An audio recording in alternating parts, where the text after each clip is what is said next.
Everyone, I hope you all are doing well. तो हमारा आज का टॉपिक है article 15, that is non discrimination on the grounds of religion, race, caste etcetera. ठीक है, तो सबसे पहले आप अपनी बैरेक्स खोलिए। आर्टिकल 15 क्या कहता है? Prohibition of discrimination on grounds of religion, race, caste, sex और प्लेस ऑफ बर्थ। ठीक है, ये हमारे आर्टिकल 14 का ही एक पार्ट है और एक्सटेंशन भी है। ठीक है, आर्टिकल 14 क्या बताता है? राइट टू इक्वालिटी, और इक्वालिटी को एंश्योर करने के लिए आर्टिकल 15, 16, 17, 18 में कुछ अलग अलग प्रोविजंस दिए हुए हैं। ठीक है, वो भी हमारे फंडामेंटल राइट्स हैं और क्या एंश्योर करते हैं? इक्वालिटी। ठीक है, तो आर्टिकल 15 का जो ये क्लॉज है, क्लॉज 1, ये सबसे पहले किस पे आते हैं हम लोग? क्लॉज 1 देखिए क्या कहता है? The state shall not discriminate against any citizen on grounds only of religion, race, caste, sex, place of birth और एनी ऑफ देम। ठीक है, ओनली वर्ड यूज किया गया है। ठीक है, और state shall not discriminate against any citizen. ठीक है, मैंने क्या बताया था आपको सबसे पहली क्लास में कि आर्टिकल 15, 16, 19, 29, 30, ये जो 5 आर्टिकल्स हैं, 5 फंडामेंटल राइट्स हैं, ये किसको अवेलेबल है? सिर्फ और सिर्फ सिटीजन्स को। ठीक है, आपके पर्सन्स को नहीं अवेलेबल है। तो इसमें क्या लिखा हुआ है? State shall not discriminate against any citizen. ठीक है, किसी भी सिटीजन को, जो भी इंडिया का सिटीजन है, उसको स्टेट क्या नहीं करेगा? डिस्क्रिमिनेट नहीं करेगा। ठीक है, भेदभाव नहीं करेगा। किन ग्राउंड्स पे? और इसमें जो टर्म यूज हुआ है वो ओनली यूज हुआ है, मतलब कि जो ये ग्राउंड्स दिए हुए हैं इनके बेसिस पर कोई डिस्क्रिमिनेशन नहीं होगा। लेकिन अगर इनके अलावा किसी और ग्राउंड पे डिस्क्रिमिनेशन करना चाहता है स्टेट, तो वो कर सकता है। ठीक है, ओनली का मतलब यही है आपका यहाँ पर। ठीक है, तो कौन कौन से ग्राउंड्स हो गए? Religion, race, caste, sex, place of birth, या फिर इनमें से कोई भी। ठीक है, फिर आपका आर्टिकल 15 क्लॉज 2 आता है। वो क्या कहते हैं? No citizen shall on grounds only of religion, race, caste, sex, place of birth और any of them be subject to any disability, liability, restriction और कंडीशन विद रिगार्ड टू। ठीक है, तो किस किस चीज को मना किया गया है? सिटीजन को सब्जेक्ट नहीं किया जाएगा। किस चीज के? किसके द्वारा? सबसे पहले ये समझिए, ये जो आर्टिकल 15 क्लॉज 2 का जो प्रोविजन है, ये सिर्फ स्टेट के अगेंस्ट नहीं, आप किसी भी प्राइवेट इंडिविजुअल के अगेंस्ट भी आप एनफोर्स करवा सकते हैं। ठीक है, तो स्टेट हो गया, प्राइवेट इंडिविजुअल हो गया। मैंने बताया था ना कि कुछ राइट्स ऐसे हैं जो आप किसी प्राइवेट व्यक्ति के विरुद्ध भी आप अपने एनफोर्स करवा सकते हैं। ठीक है, तो ये भी हो गया एक उसमें से। क्या क्या नहीं होगा? Disability, restriction, condition. ये तीनों चीजें ना तो स्टेट ना ही कोई व्यक्ति इम्पोज करेगा।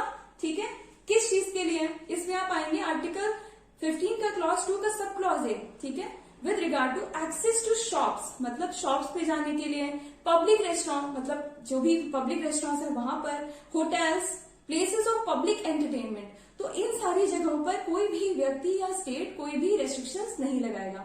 ठीक है, फिर आते हैं क्लॉज सब क्लॉज बी पर। बी क्या मना करता है? The use of wells, tanks, bathing guards, roads and places of public resort maintained wholly or partly out of state funds or dedicated to the use of general public।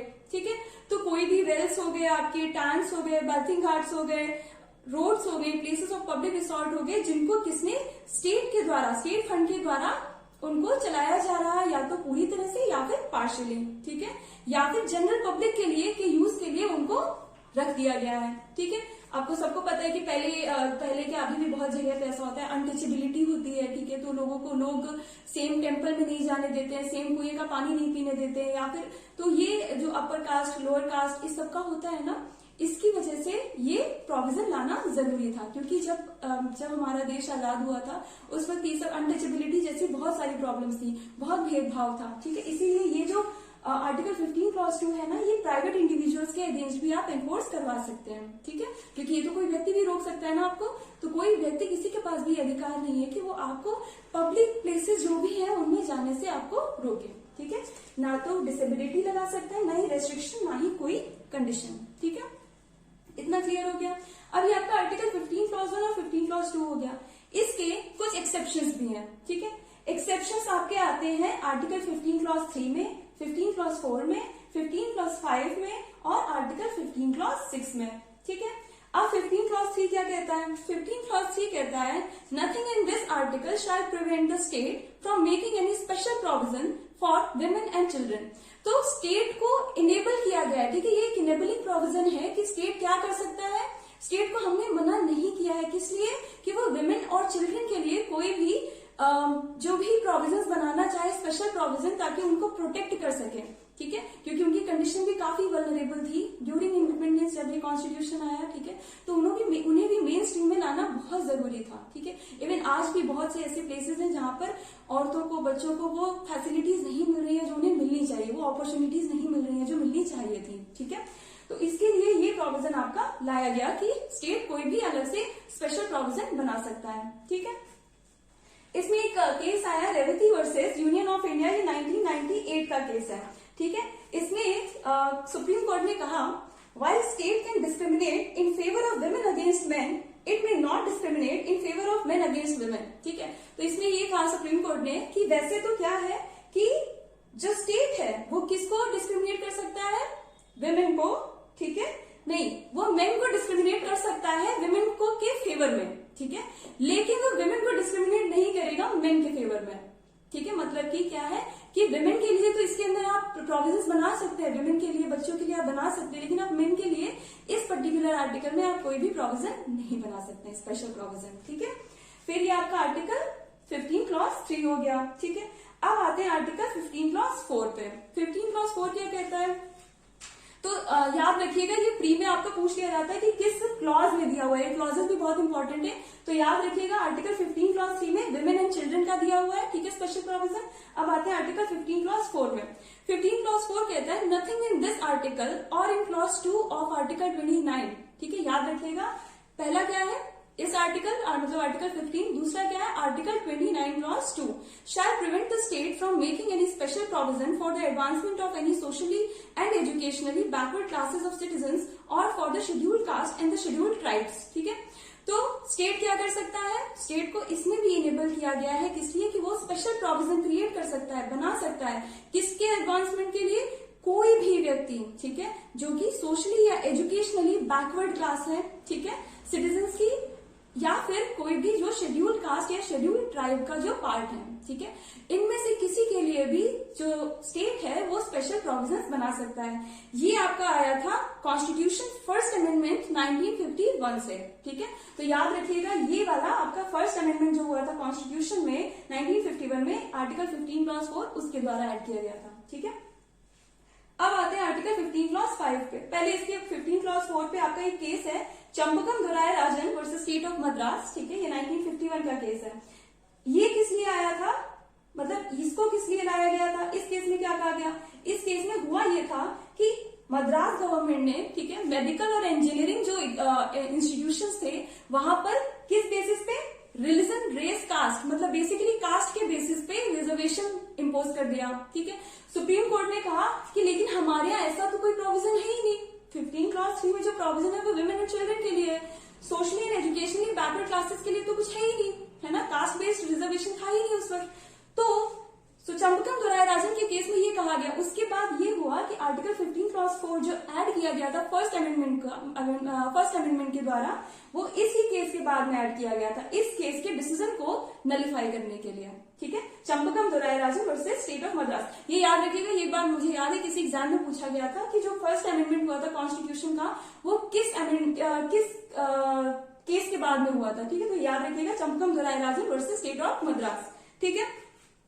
अब आते हैं article 15 clause 5, right. Article 15 clause 5 जो है ये आपका 93rd constitutional amendment act 2005 के द्वारा जोड़ा गया था, मतलब जो 93वां संविधान संशोधन अधिनियम था 2005 का, उसके द्वारा जोड़ा गया था आर्टिकल 15 क्लॉज 5, ठीक है। इसमें कहा गया नथिंग इन दिस आर्टिकल और in sub clause G of clause 1 of article 19, ठीक है। तो आर्टिकल 19 क्लॉज 1 सब क्लॉज जी, ठीक है, और आर्टिकल 15 उसमें कौन कौन सा था, आर्टिकल 29 क्लॉज 2 और आर्टिकल 15, ठीक है, 4 में। इसमें कौन कौन सा आ गया आपका आर्टिकल 15 और 19 क्लॉज 1 सब क्लॉज जी, ठीक है। shall prevent the state from making any special provision by law for the advancement of any socially and educationally backward classes of citizens or for the scheduled caste or the scheduled tribes insofar as such special provisions relate to their admission to educational institutions, including private educational institutions, whether aided or unaided by the state, other than the minority education institutions referred to in clause 1 of article 30. तो article 30 clause 1 में जो आपके minority educational institutions दिए गए हैं, उनके अलावा किसी भी प्राइवेट या जो गवर्नमेंट एजुकेशनल इंस्टीट्यूशंस हैं वहां पर भी रिजर्वेशन किया जा सकता है, इम्पोज किया जा सकता है। ठीक है, किसके फेवर में? आपके कौन कौन से? Socially and educationally backward classes of citizens या फिर शेड्यूल्ड कास्ट और शेड्यूल्ड ट्राइब्स के लिए। ये प्रोविजन कहाँ पे है? आर्टिकल 15 क्लॉज 5 में। ये भी क्लॉज याद रखिएगा, ये सब बहुत इंपॉर्टेंट है आपके प्री के लिए स्पेशली। ठीक है, और ये 93rd कॉन्स्टिट्यूशनल अमेंडमेंट एक्ट 2005 से आया था। ठीक है, क्लियर। अब आते हैं आर्टिकल 15 क्लॉज 6। अभी इसके केसेस मैं आपको बताऊंगी, 3-4 केसेस हैं। आर्टिकल 15 क्लॉज 6 जो है ये अभी आपका 103rd कॉन्स्टिट्यूशनल अमेंडमेंट से जोड़ा गया है। ठीक है, 2019 का जो था 103rd कॉन्स्टिट्यूशनल अमेंडमेंट के द्वारा आर्टिकल 15 में भी एक क्लॉज 6 जोड़ा गया था और आर्टिकल 16 में भी एक क्लॉज 6 जोड़ा गया था। ठीक है, इसके द्वारा जो EWS रिजर्वेशन लाया गया है, ठीक है, economic weaker section of the society के लिए। ठीक है, और ये 10% रिजर्वेशन दिया जाएगा। ओके, 10% रिजर्वेशन कैसा होगा? जो अभी एग्जिस्टिंग रिजर्वेशन है उसके अलग से। ठीक है, उसमें इंक्लूडेड नहीं होगा। जो 50% रिजर्वेशन का कैप था उसके apart from that there will be 10% of reservation. ठीक है, तो मतलब कितना हो गया? 60% आपका। अभी ये केस आया है जनहित अभियान वर्सेस यूनियन ऑफ इंडिया। ये बहुत इंपॉर्टेंट केस है क्योंकि अभी लीडिंग केस है, अभी रिसेंट केस है एकदम। तो ये आपका प्री में क्वेश्चन पूछ सकते हैं और मेंस में भी अगर आप इसको ऐड कर देंगे तो आई थिंक ये बहुत अच्छा इफेक्ट देगा। ठीक है, आपके आंसर को। तो केस कौन सा है? जनहित अभियान वर्सेस यूनियन ऑफ इंडिया 2022। इसमें 3:2 की मेजोरिटी के द्वारा इस जो एक आपका 103rd कॉन्स्टिट्यूशनल अमेंडमेंट एक्ट था 2019 का, इसको अपहेल्ड कर दिया गया, इसको कॉन्स्टिट्यूशनल डिक्लेयर किया गया है। ठीक है, तो ये अब वैलिड है। ओके, अब आते हैं जो हमारे केसेस हैं इसके ऊपर। ठीक है, हाँ, तो अब आते हैं socially and educationally backward classes. आपका वो आर्टिकल 15 हो गया। ठीक है, अब उसमें एक टर्म यूज हुआ था socially and educationally backward class. इसको कॉन्स्टिट्यूशन में तो कहीं भी आपका डिफाइन नहीं किया गया है ना।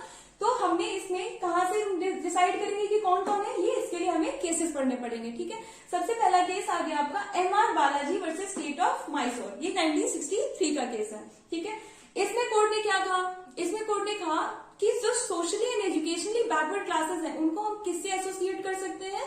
जो भी शेड्यूल्ड कास्ट और शेड्यूल्ड ट्राइब्स हैं आपकी, ठीक है, उनसे एसोसिएट कर सकते हैं। इसमें यह भी कहा गया था कि कास्ट एक रेलिवेंट फैक्टर तो हो सकता है, ठीक है, socially and educationally backwardness decide करने के लिए, लेकिन ये सोल क्राइटेरिया नहीं हो सकता है। मतलब हम अकेले कास्ट के आधार पर क्या नहीं कर सकते हैं? Socially and educationally backward classes को डिफाइन नहीं कर सकते हैं। ठीक है, ये MR Balaji versus state of Mysore के केस में था 1963।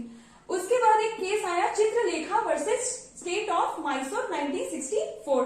ठीक है, इसमें यह कहा गया कि चूंकि हमारे देश में बहुत सारी कास्ट हैं, ठीक है, और जो कि सोशली एंड एजुकेशनली बैकवर्ड भी हैं, okay, there are numerous caste in our country which are backward socially and educationally. इसलिए हम लोग क्या कर सकते हैं? हम लोग किसी एक पर्टिकुलर कास्ट को भी क्लास में इंक्लूड कर सकते हैं, ठीक है, अगर वो बैकवर्ड है। क्लियर इसमें किया गया आपका P Rajendran versus state of Madras 1968 के केस में ये क्लियर किया गया कि कौन क्या कास्ट के बेसिस पे हम classes socially and educationally backward classes को एक्सप्लेन कर सकते हैं। तो यस, इसमें यह कहा गया चूंकि अगर कोई भी ऐसी कास्ट है जो एज अ होल, मतलब पूरी तरह से पूरी कास्ट ही अगर सोशली एंड एजुकेशनली बैकवर्ड है, उसको मेन स्ट्रीम में लाने की जरूरत है, तो हम उसके लिए हम उस पर्टिकुलर कास्ट को भी बैकवर्ड क्लासेस में के क्राइटेरिया में ला सकते हैं। ठीक है, इसके एम्बिट में ले आएंगे ताकि उनको भी जो रिजर्वेशन मिल रहा है या फिर जो भी इनेबलिंग प्रोविजंस हैं उनके अंदर उनको भी प्रॉफिट बेनिफिट मिल सके। ठीक है, फिर एक केस आया वालसम्मा पॉल वर्सेस कोचिन यूनिवर्सिटी 1996। ये केस आपका इंपॉर्टेंट इसलिए है क्योंकि जैसे जो लोग अपर कास्ट को बिलोंग करते हैं, ठीक है, और अगर वो मैरिज, एडॉप्शन या किसी भी तरह से जो किसी और जो socially and educationally backward classes हैं उनका पार्ट बन जाते हैं, ठीक है, तो क्या उनके ऊपर उनको तुरंत रिजर्वेशन का फायदा मिलने लगेगा? क्या ऐसा हो सकता है? तो इसको आपका एक्सप्लेन किया गया था वालसम्मा पॉल वर्सेस कोचिन यूनिवर्सिटी 1996 में। इसमें यह कहा था सुप्रीम कोर्ट ने, if a member of a forward class gets transplanted by adoption, marriage और conversion in socially and educationally backward class और ST मतलब शेड्यूल कास्ट और schedule tribe, the person does not ipso facto become eligible for reservation under article 15(4) and 16(4). ठीक है, 16 मैं अभी पढ़ाऊंगी आपको। ठीक है, तो इसमें ये कहा गया था कि नहीं, हम उसको, वो सिर्फ इस क्लास में आ गया है, इस कास्ट का पार्ट बन गया, इसका मतलब ये नहीं है कि वो सोशली एंड एजुकेशनली बैकवर्ड हो जाएगा और उसको रिजर्वेशन का बेनिफिट मिलने लगेगा। ठीक है, उसके लिए सर्टेन सर्कमस्टांसेस होंगी, केस टू केस वैरी करेगा। ठीक है, वो बात की बात है। ठीक है, तो तुरंत ऐसा नहीं होगा कि वो क्या हो जाए, वो उसका पार्ट ना रह जाए। ठीक है, कि उसको रिजर्वेशन नहीं मिलेगा। ठीक है, अब कल मुझसे किसी ने पूछा था कि टेस्ट सीरीज के बारे में, तो आप कोई भी टेस्ट सीरीज ज्वाइन कर सकते हैं। टारगेट फॉर आईक्यू पर भी अवेलेबल है टेस्ट सीरीज आपकी, यूपी पीसीजे के लिए भी, इवन अलग अलग एग्जाम्स के लिए भी। तो आप प्लीज वो ज्वाइन कर लीजिए अभी के लिए, उसमें करंट अफेयर्स भी आपको मिल जाएगा। और देखिए, किसी भी एग्जाम को देने के लिए आपको सबसे पहले जरूरत है कि आप उस एग्जाम को समझें कि वो एग्जाम आपसे चाहता क्या है, उसकी डिमांड क्या है। ठीक है, हम ऐसे ही उसकी एग्जाम की प्रिपरेशन करते हैं। तो आप लोग प्लीज जो पुरानी प्रीवियस ईयर क्वेश्चन पेपर्स की गाइड्स आती हैं, बुक्स आती हैं, आप सबसे पहले उनको ले आइए। ठीक है, ताकि आप समझ सकें कि एग्जाम आपसे चाह क्या है। फॉर एग्जाम्पल, अगर आप यूपी पीसीजे की तैयारी करना चाहते हैं, ठीक है, जो कि नोटिफिकेशन जल्दी आने वाली है जैसा मैंने सुना है, तो आप उसके लिए आप प्रीवियस ईयर के कोई भी क्वेश्चन पेपर्स ले आइए, आपको गाइड्स अवेलेबल हैं मार्केट में, और उनको सॉल्व करने की कोशिश करिए। तो आपको पैटर्न समझ में आ जाएगा कि किस पैटर्न में क्वेश्चंस पूछे जाते हैं। ठीक है, तो आई थिंक आपके लिए बहुत ज्यादा आसान पड़ जाएगा इस एग्जाम के लिए प्रिपेयर करने में। ठीक है, बाकी आप टारगेट फॉर आईक्यू की टेस्ट सीरीज ज्वाइन कर सकते हैं। ठीक है, that would be really good. Thank you.